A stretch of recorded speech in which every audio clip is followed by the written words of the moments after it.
The mic is. It's a pleasure to be here. So hello, everyone. Well, I will start a little bit from afar. It all began with actually me looking for a way to manage very stressful events in my life. And I came across breathing, and I started doing it myself. And it worked. It actually worked. And then COVID struck. And teachers were stressed, children were stressed, everybody was stressed. So I said, well, how about we try breathing? And let's try breathing with our youngest, with our children. And we piloted first, and then it developed into a program that we have now at all our 10 preschools. And it has been a wonderful success. And I want to share that success story with you. So basically here, right? Yeah. No.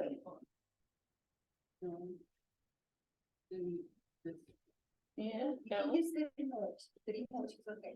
Oh, the remote is it? You need to touch it. You want the remote, otherwise. Yeah, like this. Yeah, oh, it's easier. Like this. Yeah. Otherwise, I can keep the remote. No, it's Okay. Okay. All right. So 25,000. Every day we take about 25,000 breaths. And what's there to talk about, right? We do it naturally, we do it automatically. However, the simple act of inhaling and exhaling has a huge impact on our lives.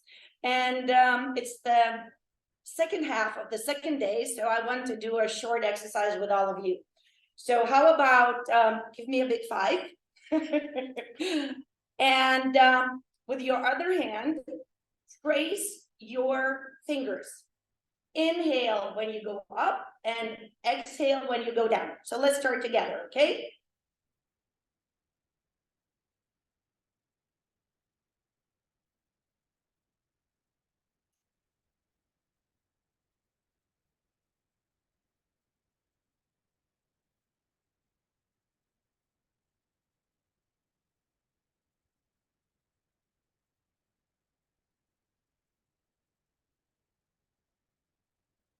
There's some science to it. Actually, it's supposed to really calm us down. And some people say it's better to inhale through our nose and exhale through our mouth. But actually, the most recent research says do everything through your nose. Yeah, And, so you do. and do inhale shorter, exhale as long as possible. It actually really calms down our nervous system. Deep breathing is not new. It has been used as a relaxation technique for thousands of years, and both with children and adults. And it is here to help us when we are anxious, when we're overwhelmed, when we need to calm down or just pause. I don't know how about you, but when I was small, my mother used to say count to 10. Count to 10 before you react, before you do something, count to 10. So actually there is thousands of years wisdom in that count to 10, but it's even better to breathe while you count to 10.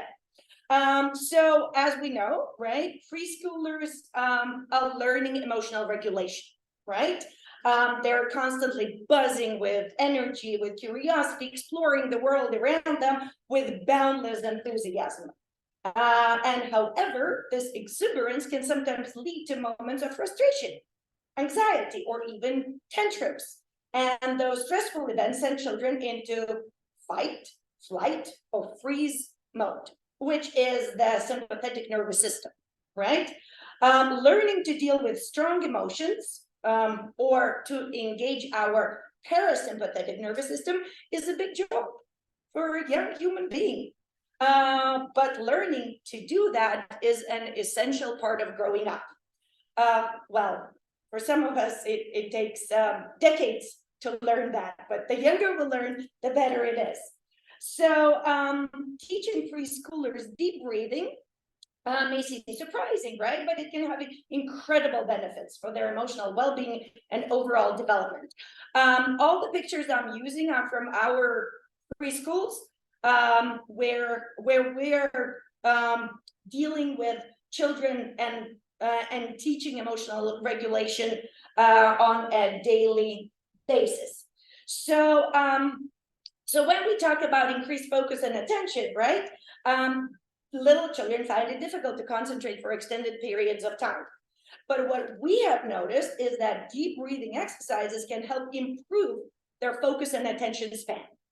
So if we actually do it before an activity where we want them to be concentrated more, it works. Like if we're going on a field trip and for a long walk, and we want them to not disperse everywhere in 2 seconds, then we do a deep breathing before. Or like, for example, if the parent is not coming when they want them to come, and they're getting anxious and they're getting restless and everything, we do that as transition activity as well. So, and because most accidents and most temper tantrums happen during transition periods in early childhood. So of course, when they start breathing, their attention is diverted to their breath, helping them to stay present in the moment and centered. So by practicing deep breathing regularly, they develop the ability to concentrate on a task, which is crucial. And I think in a modern world with distractions everywhere all the time and with sensory overload, it's important not just people who are especially sensitive to sensory overload, but to all of us. We're all overloaded. The other thing that it really helps with is stress reduction, because we may think that it's just us experiencing stress, but children do experience stress as well. And it's funny because they take the lingua from the parents and they're like, oh, they're stressed, when they're 3 or 4. And it could be, sometimes it's just they're mimicking their parents and the adults in their surroundings, but sometimes they're really stressed. It could be due to separation anxiety, to transitions, to peer interactions, or even to the pressures, that they also have. So deep breathing in those situations also acts as stress relieving technique. I remember our son said once that I just need to breathe, because we were discussing something and the emotions rose and he was like, oh, I just need to breathe now, okay? Before I say or do something that I will regret later on, which is, amazing when a young child starts noticing the tension rising and reflects on that. It also improves sleep quality. As we know, sleep is crucial for everybody's overall well-being and development. Recently, many books have been published on the importance of sleep in our lives. Well, when it comes to childhood, it's absolutely imperative to have good sleep when they're developing. Deep breathing exercises before bedtime create a relaxing routine that promotes better sleep quality. So we are actually passing it on to our parents so that they could do that with their children after they read the bedroom story, and then they can do deep breathing, and then they can go to sleep. Because what happens, the rhythmic breathing pattern slows down the heart rate and relaxes the body, preparing us for peaceful sleep. So we fall asleep easier. Additionally, deep breathing helps to release any residual tension or worries they may have been carrying around with them all day. And the younger you are, the harder it is to let go, right? So they drift off in a more restful sleep.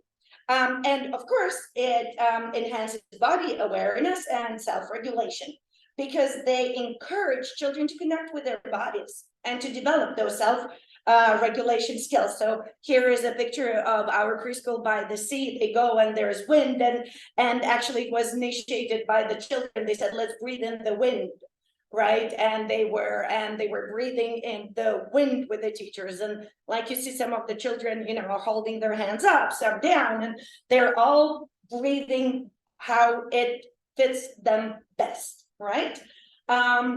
So it is a valuable tool that empowers them to manage their emotions, to improve focus, reduce stress, and develop self-regulation skills.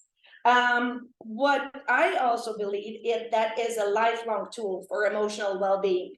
And now when we talk so much about mental health, about the ability to manage the stress around you, I really like this saying that says, we cannot control what happens around us, but we can really control how we react to what happens around us. And I think that with breathing, that's how we control our reactions to what happens around us, because we can't control it. We can't. We never will be able to do that. And the earlier we manage to control the strong emotions that come when we experience something that we cannot control, the better it is. Actually, it's a gift for a lifetime. And it's very simple. It does not cost anything. We don't need even a yoga mat for that. You don't need absolutely anything. You carry your breathing with you all the time, because if you don't, you're dead.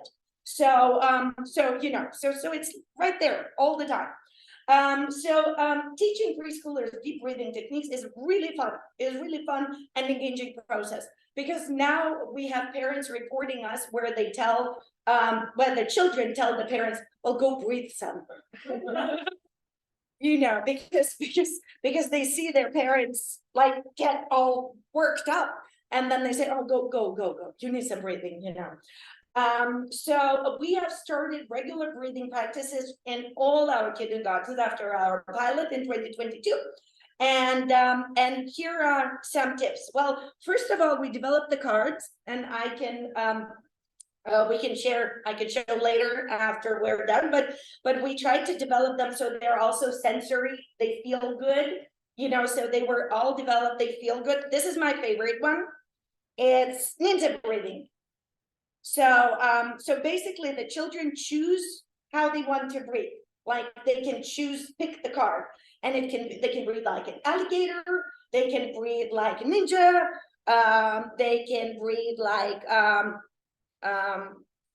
it's a fun one, like elephant or dog or balloon, right? So they choose how they want to breathe. There are very many things out there in books and over the internet, but we chose the ones that apply to us culturally. We also asked children, like, what do they like? What do they think is cool to breathe like? So I think this butterfly was one of the things that children really wanted to do. We live in a very dark and cold country, so everything connected with spring and revival is very popular among the children. Or even little things like hot chocolate. It's called hot chocolate breathing, and it's very popular in the winter. So and in the back we wrote for the teachers some tips, like what they can do, how to do it. So that the teachers don't need to, to kind of look everywhere. And of course, after some times, children add ons. There are always add-ons. So we try to keep it very simple because it's an abstract concept, but to kind of make it concrete for the early childhood with the objects in their lives that they're familiar with and that they like. So it's also theater and acting and role playing, so they basically act it out, right? For example, here is one on the slide, daffodils, kind of blowing out the daffodils. So find the right time. It's very wrong time when children are stressed. You can't, that's not when you say, now let's breathe, because they don't want to breathe then. But the thing is, what we want to teach them at the right time. So when the stressful time comes, they remember to breathe. It becomes automatic, right? So they catch themselves winding up and then they calm down. We use visual aids. So when the children choose something, they put it somewhere and they say, oh, I want to do this, right? So they put it somewhere where they want. And where everybody knows. We have a task for the day. One child gets to pick the breathing technique they want that day. So they pick that. And of course it's about fun. So they're thinking of interesting ways how to do that. And here is a picture of the girl who says, I don't want to hear the buzzy bee. I want to breathe without hearing the buzzing beep, right? So, so they find it funny and they think of funny things to do. So, again, you have to practice during calm moments and use guided activities so children learn. And we actually teach them with lying down because it has to be deep breathing. And somehow we forget that and we get shallow breathing. So even as young children as 4 sometimes have to relearn, and we teach them by lying down and putting a favorite toy on their tummy and to see if it's not going up and down, you're not deep breathing. So, so they're exercising and laughing and then making their parents do that. And the more overweight the parent is, the funnier they think it is because it keeps falling the toy from their tummy. So, and then they come back and say, oh, it didn't work with my grandma. So that, and of course we need to be a role model and practice it regularly as well. We need to do it together with the children because they learn not by what we say or tell them to do, but if they see us doing that, then they learn it as well. And one amazing thing that happened is that we did not anticipate and we did not think, because we started doing it for the children, and our teachers reported an increase in well-being, like significant increase, because we do questionnaires for our teachers and suddenly we saw increase in well-being. And we were like, we didn't do anything. Like, how come our teachers feel more satisfaction with their work and less stress? It's just as stressful as it was, their work. But the thing is that by doing those relaxation techniques regularly with the children, they have learned themselves to actually calm down. So it has an amazing side effect that we haven't planned, and we're very, very happy with. So so the thing is, when you when one has practiced enough of it, I think then the child is ready to use it when the child is stressed or overwhelmed, because it becomes automated. They just think of it already when they're beginning to be stressed. And once they have learned to name the feeling, it's not as big and as scary anymore. They can say, I'm jealous, because they know the word and they understand what it is. And they understand that a feeling is a feeling. So bad feeling or good feeling, it's just a feeling. So, so once they name the feeling, they start breathing together. And in the beginning, we take the child through each step, but very soon they already know how to do it. And it is important, one just word of caution, that they need scaffolding, and the research is pretty clear on that. That it is not enough to tell the child to breathe. You need to breathe together, and they need scaffolding. And of course, we need to be patient and supportive through the process as ever. And every single child learns at his or her own pace, just like we do, and everything. So allow them to explore and practice deep breathing in their own way, but with time and consistent practice, preschoolers can develop deep breathing as a valuable tool for managing emotions and promoting overall well-being for life. So thank you.